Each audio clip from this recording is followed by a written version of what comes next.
Jack, I've got to ask about the uproar 2 years ago on the Bureau of Labor Statistics, and you were criticizing the unemployment rate. And I'll be blunt, I was out front saying, why is a smart chemical engineer second-guessing the government?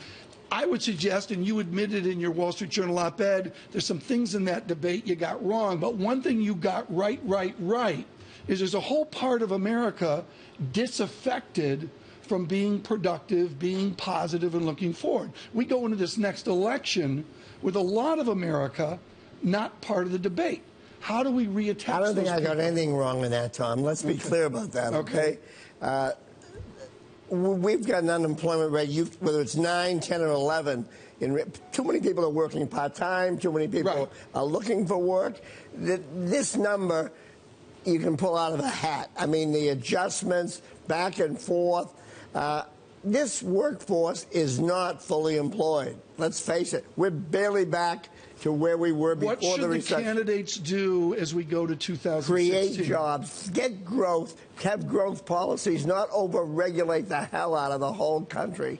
We got a regulated healthcare business. We now have financial services where you can't move. There isn't a business that isn't being touched by regulations. We're closer and closer to Europe, and if we don't change that, we won't get the growth we need. How do we get Tim Cook's cash abroad back to America? Well, with a better tax policy, you'd start out with a territorial system. You wouldn't be in this game, and we got the wrong tax policy. Jump in here, Brendan. And that's why the tax policy is the one thing that's locked down. You see new tax plans in Congress. They seem to make sense. Everybody on both sides drops it like a hot rock. I wanted to take a second with the book. I was surprised we've been talking about whether or not you should get an MBA. You talked about very valuable leadership lessons that people have taken into business from the United States Marine Corps. I thought that was a fascinating anecdote, and it sort of rang true for me. For my own father used to tell me when I was a kid, you always let the troops eat first. So, to the veterans in their 20s and 30s returning to business, what lessons can they take with them into the corner office?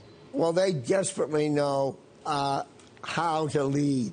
They know how to take care of the troops. Look, we've got to get engagement. There's no question we're not engaging the workforce. We've got to get in the skin of employees. We've got to give them purpose to their work. We've got to get them, why are we going there? How are we getting there? And what's in it for them? All these CEOs give talks, but they never talk about the last thing. We're going to change. We're going to go here. We're going to go here. Right. What's in it for me? I'm going to translate this for our audience. A central banker would call that forward guidance. Suzy, I'm curious, in your study of leadership, what have you noticed is the difference between the way a woman leads and the way a man leads? I think there's good men and women leaders. I think that you can't make generalizations. That's what I've really learned. I mean, over all the years, people talk about, women are softer leaders, they're more emotional leaders. Some of the most ice queeny leaders that I've ever had, managers I've ever had, have been women, and some of the most emotional managers I've ever had have been men. So I don't see it. Suzy, thank you. Jack Welch, thank you so much.